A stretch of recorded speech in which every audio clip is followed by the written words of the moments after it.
Welcome to the Fearless Homeschool Podcast with Macaulay, talking everything homeschooling, family, learning and life. A space where we can learn and grow together because why do it alone?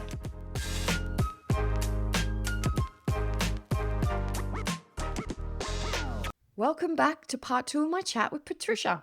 Last time we talked about how mathematics has become a nighttime reading and cozy part of the family life. Today we're diving into how Patricia implements and runs unit studies in her homeschool. Plus she shares some of her favourite go-to resources that bring learning to life in her family. Let's jump back in. Okay, and now you've just sort of come to my other question. So you're talking about unit studies and you're saying ancient Egypt, but at the same time, during that, is that all encompassing, or are you doing some little bits of maths or grammar? Do they get included in, or are they separate? Because you spoke about the fact that you're still doing. Yeah. Okay. Yeah. So if they line up, helpful, yes, I'll take it. But I don't make a point of doing everything as just one unit altogether. So we will do our math just as the program flows. We are doing our grammar and vocab and stuff at the moment, so we're just doing that as the program flows, but we're just doing our unit studies for our science, our history, and we're using some magazines and things for art. Yep. And so as they have gotten older, have you then allowed sort of like the big topic to happen and then they just dive into the research instead of you sort of trying to make sure it's a watch, a read, or do we still sort of try and hit all of those bits and outing? It's probably no, I don't try and do all the things for everything. If it's available and it's available easily and it fits in with our schedule at the time is usually when I'll do it. If I find that something is coming up that looks like it will fit really well, I might swap a couple of topics around and do them in a different order. Yep. But that's not it's not a huge thing. It's not very often. Sometimes I might stretch it out if we want to go even deeper. So sometimes I might follow one program for science and find that it's not quite hitting all the marks. I'll go find some other programs or some other resources and see how much deeper we can go. We did DNA that was meant to take 1 week by the curriculum we're using, and we ended up stretching over 3 weeks and went right into your genetics and everything else. Yeah, that's cool. And do you just follow that they're really, really interested in this? They actually want to know more, so we will, or they're happy with just knowing that amount of stuff? How do you gauge that? A bit of both. I think, with only having one now, she doesn't really have an interest in what she wants to do yet once she's, post school. So at the moment, it's just more about continuing to feed her as much information as I can offer so that once she is ready, she has as much under her belt as she can so that she's got a broader understanding of everything around her and the world around her. And at the same time, you're doing maths, you're doing grammar. Are you doing one unit that's like geography and that's all encompassing, or have you got a science thing going on? How does it, or just that they all sort of, when you were doing DNA, for example, was that all you were doing? I try and do something with science and something with history each week is the aim. Okay. Yep. Cool. So you've got kind of paired unit studies happening, sort of more than one at the same time. Yes. You're very organized. So we might spend Patricia. a day or two on each one. So science might go for a couple of days in the week if it's got enough stuff in it to, that we can't fit all into one day. Same with history. Like history, the last topic that we've just been working on is Islam.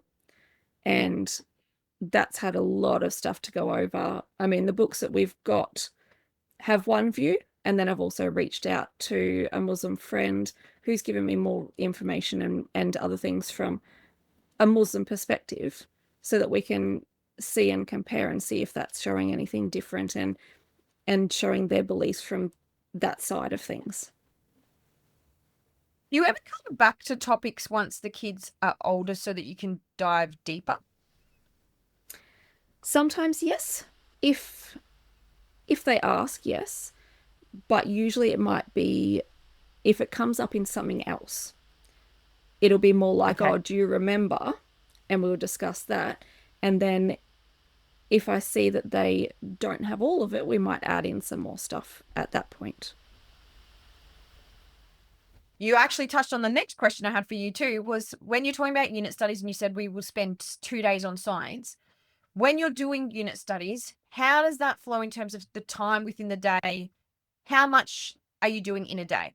Because are you doing, like most people have answered that they're not spending all day doing these type of learnings, but how does it work in your household? I aim for about the 4 hours a day. Yeah. 3 days a week. Yep. Is the aim. Okay. And then we does try that and just include make sure we do a bit of the math and grammar more regularly. Yeah. Okay. Cool. So maths and grammar might be, because for certain kids, depending on their learning, like I know with my daughter, we need that frequency for them to continue. Obviously, there's other kids that's not an issue, but in terms of solidifying for her, the more regular and the shorter, the better. So we play it that way. So probably similar in your household? Yeah, so when my son was homeschooling, he's really big on math. So he actually had a high level program that might take him, a few hours to complete. So he might only do it, 3 or 4 times a week. Whereas with my daughter, we tried the Math UC, but it's got a lot of problems to solve in one worksheet. And it's got a lot of worksheets for the week. So she is very slow at completing anything. So that does drag, our learning times out, and I have to accommodate for that because that's just how she goes. Yeah. So that's why I ditched that and we went back to Life of Fred, because it's like the worksheets from that were so overwhelming to her that she wouldn't do it. And then she might go 2 weeks without math and then she's forgotten it. Yep. So if she's doing it more regular, she's more likely to retain it, and it's delivered in that way that's more relatable rather than disjointed. Here's this topic, here's this topic, here's this topic, when it's flowing as a story. Especially as it brings in both review problems and it jumps ahead to some, high level stuff. I mean, she's just about to go into the pre-algebra books, although she's already been touching on like set theory, which is something that my son just did at uni in the last 18 months. So it's not like it's all, at one particular part. It jumps all over the place as well, but it incorporates it in a well-flowing way for some reason. No, you're selling it for me, to be honest. I think, and this is the other thing I think you touched on as well, in terms of for people that are looking for resources and different things to use. Have you ever used a full box curriculum, Patricia? With all subjects in one thing? No. Yeah. So neither have I. So if you are looking for resources, you're probably not going to get it right the first time. And sometimes you have to be able to say, this is not, or it might work for a period or a season of your homeschooling, and then you do need to adjust, and allowing that to happen. I mean, I know you don't want to give up on things straight away and all of that sort of stuff, and that's not what I'm saying. But like you said, as your kids grow, or as you can see that this is actually just not enjoyable for anyone in the family, you have to make those decisions, don't you? Yeah, absolutely. Like, my rule is if it's not working, we change it. I'm happy to change things. I think the closest thing to a box curriculum that we have used and I do like is the moving beyond the page. So they've recently changed their name to just beyond the page. They've removed the word moving. It's literature based, and it's aimed at, your higher academic level. So each book spans over like 3 ages, because depending on what level your child's at, you aim it for that.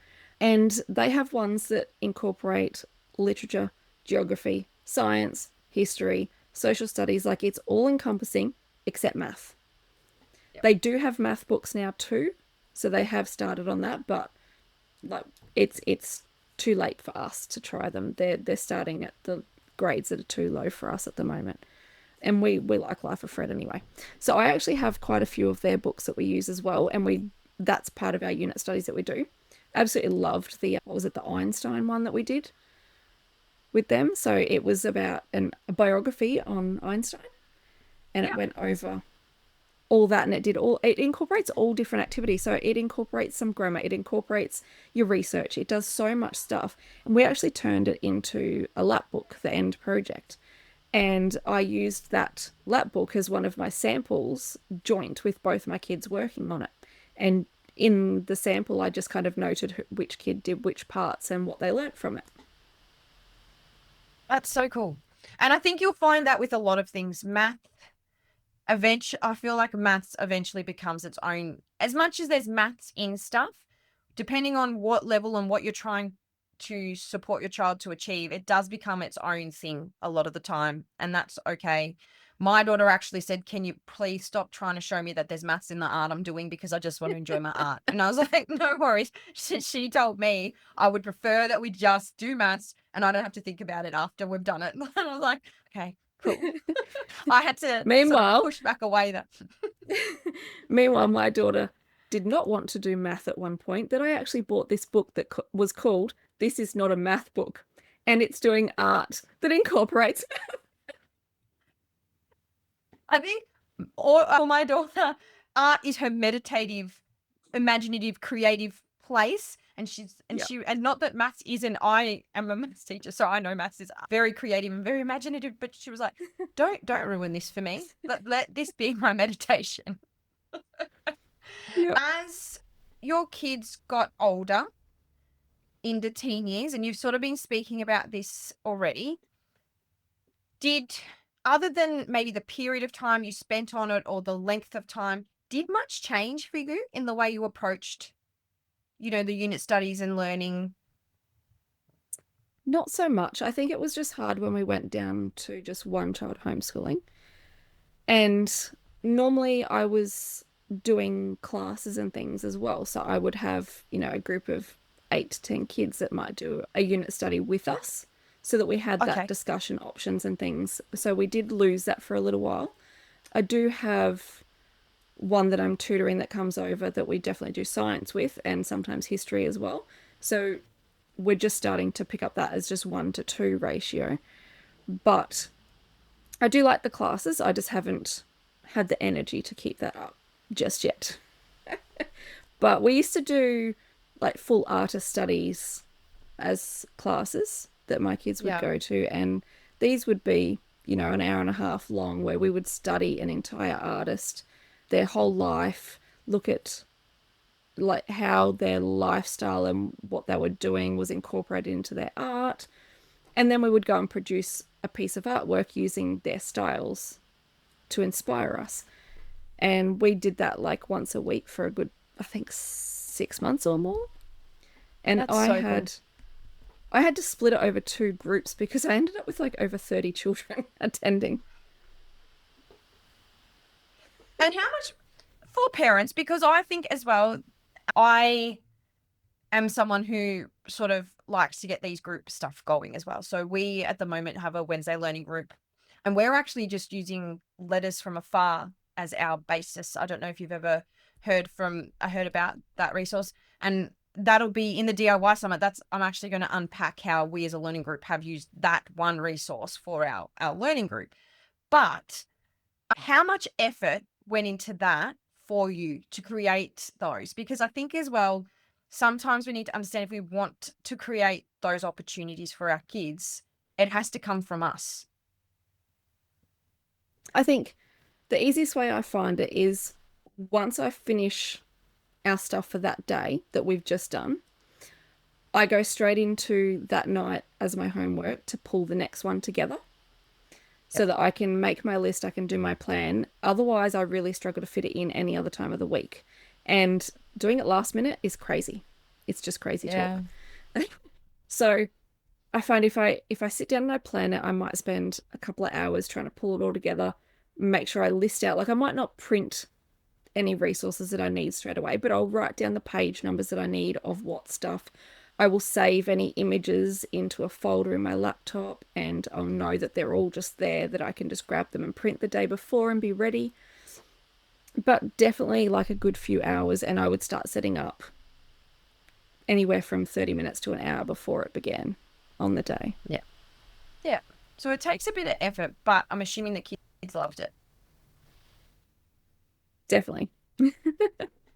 And me. Yeah, and I It's guess also that, fun. yeah, absolutely. It's so much fun learning. Like I'm having a ball with the resource we're using. It's towns that I did. Some of the towns you really know about, but others are small because it's not countries, it's towns. And so you're learning such little places, and you're like, oh, I might want to visit there now. I need to add that to my list. So Maybe I shouldn't use probably that. am. I am geographer. No, anyway, I am inept when it comes to knowing. Like, it's not my strength.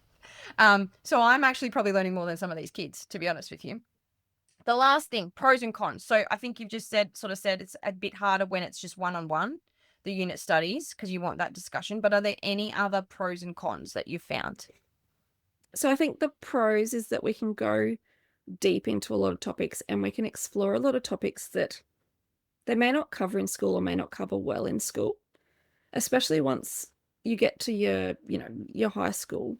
They're picking and choosing subjects that they have to try and fit in with their schedule that they get, like their timetable, and they may not get to do all the things.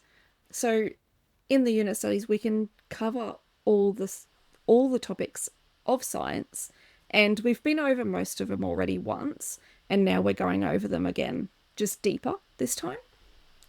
Mm-hmm. And cons is probably, I mean, some of the topics may not be of interest that I might put forth, and I just expect to cover it anyway, because I tell my kids, knowledge is power.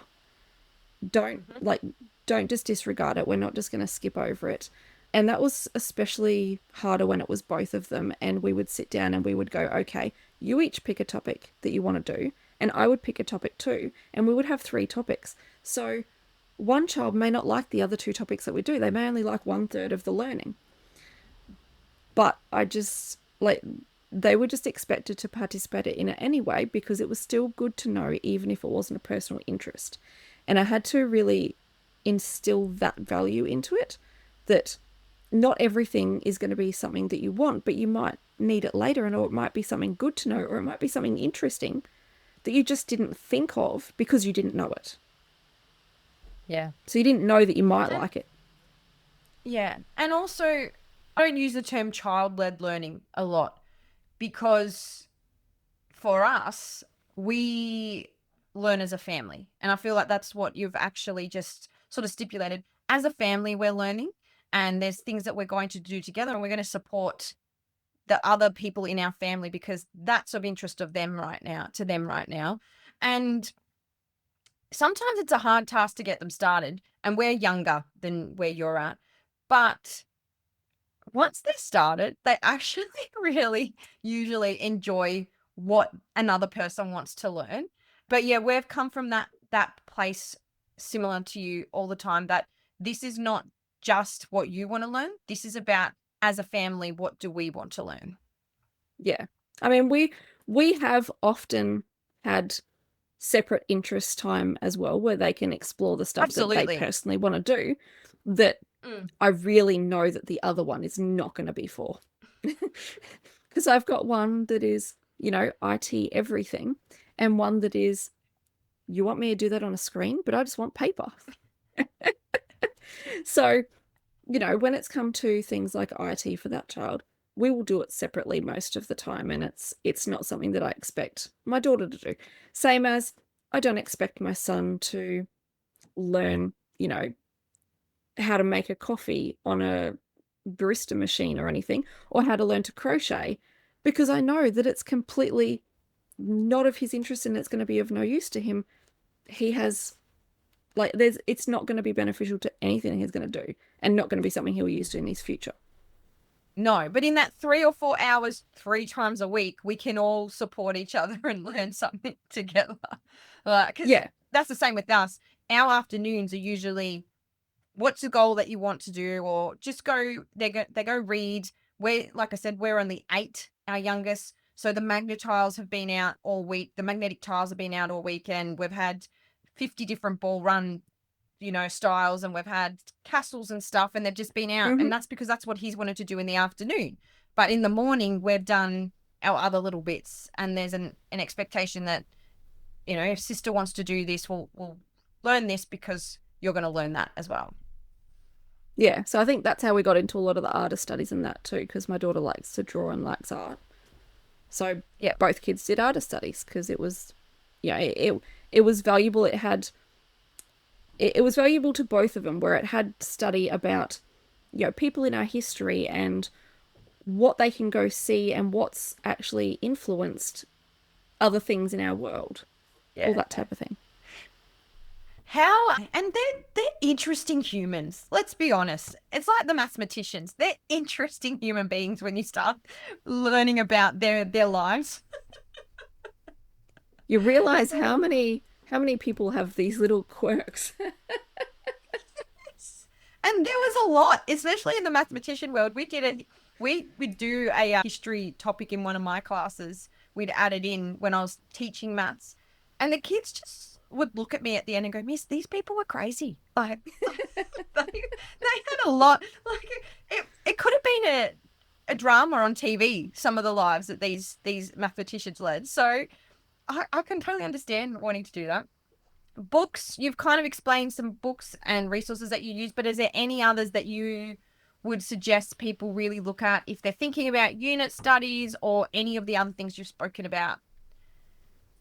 I think if you want like the ready-made unit studies, I really do like Moving Beyond the Page. Yeah. I just find that it doesn't have a lot of the hands-on incorporation to it. So it has your research. It might have some basic hands-on things and some cutting and pasting or something like that. But even some games it will have, like it will give you cards that you can cut out and use for a game. But it doesn't have any construction stuff as such in it.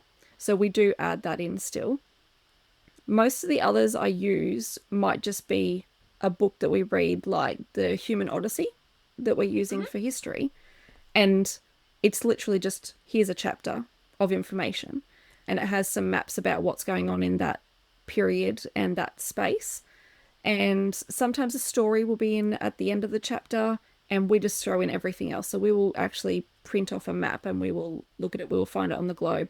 We'll pull up some videos on YouTube or Khan or something and explore the information from the video as well, because they often add in something extra. And then we will go, like we recently created a mold of Italy so we could actually really see the mountain ranges and stuff. Like I wanted her to see the sort of the differentiation on the sizings of the different mountain ranges that were there, using your standard book atlas that you would use in a school or grab from the library, that would actually show the heights and everything so that we could see it in a 3D model as well. That's cool. So that's basically, you have something you use, but you always are adding, and that's just see how you go and move through it type thing. Cool. Yeah, just whenever I try and fill whatever gaps might be missing and just beef it up to either make it more interesting, more engaging, or deeper. Yeah. Always. And the molds and stuff, she'll remember that for so long. But that's in her brain now. It's etched there. Yeah, I think How we can used a people- salt dough or something. I don't know what it was. I It was was gonna- some. We used a salt dough for our Christmas ornaments this year, and it was the best one we've used. Yep. It's Yeah, it actually did take a quite while to dry. smooth. Like we had to set it aside for like a week before 'Cause we it would've could been paint it. big. Yeah. Is it on display still? What do you do with all these things? I've got a box in my garage where I am accumulating it up because we do a display in our local library once a year, and I collect work from other homeschool families in the area so that I can showcase it in there and it gets put on public display in the community. Anyone so can come cool. see it for a while. Yeah, that's awesome. Lastly, I'd like to thank you for joining us. I'm going to wrap it up there because you've been going for an hour. But where can other people find you if they want to connect with you, hear more of your thoughts, all of that sort of stuff? So probably on the homeschooling front, with our personal homeschooling in the house, we share a lot on Fitz Learning, which is on Instagram. So I mostly put up our science and our history on there and occasionally some other things that we might be doing. And then if you want to get hold of me more in the community sense, I run the resource group called the Australian Homeschool Resource Collective. So we have that where we offer out resource access to families across the country. And then we have Free to Homeschool, which is our Queensland advocacy and community support group. So we have a website, www.freetohomeschool.org, and you can connect with myself and Amanda on that. And we can help connect you up, answer your questions, provide you support. I'm happy to do phone consults with people if they need some, if they need some support on what to do or feeling stuck, as well as we offer a service of helping to write their plans and reports and pull them together. And that's for Queensland, the plans and reports, isn't it? Or Correct, do you do... yes. Yep. So that's a fantastic, especially if it's just your first time and you need that extra support. I know Amanda and Patricia are very big on trying to support you to be able to do it yourself as well. Eventually, it's very much to support your learning as well in the process. Yep. All of those connections will be down in the podcast description, so go down there and have a look. Thank you so much for joining us today, Patricia, and Thanks for having me. check out and connect. Thank you. Thanks. That's a wrap of part 2 of my chat with Patricia. We explored the value of focusing on input over output in learning, how she tackles the challenges of both group learning and teaching a single child, and her favourite resources to bring unit studies to life. Want to learn more from Patricia? She'll be joining us at the Teen Homeschooling event in June and the DIY Homeschooling Summit later this year. Fearless members, don't forget to check out her workshops inside the membership, including transitioning from school to home education, unit studies, family learning with multiple ages, and from play to purpose, balancing academics and social needs in the home education. And if you like to connect with Patricia directly, you can find her on Instagram at Fitz Learning or in the Free to Homeschool Facebook group. Remember, if you would like to follow my Fearless Homeschooling family, sign up to our Fearless Family Fables. Thanks for listening, and we'll catch you in the next episode. Happy homeschooling. Thanks for joining us on the Fearless Homeschool podcast. If you'd like to stay connected in between episodes, check us out on socials at Fearless Homeschool. And if you'd like to hear more about our Fearless Homeschool journey, sign up to our Fearless Family Fables newsletter. But don't forget to subscribe so that you're the first to know when a new episode drops. Because Why do it alone?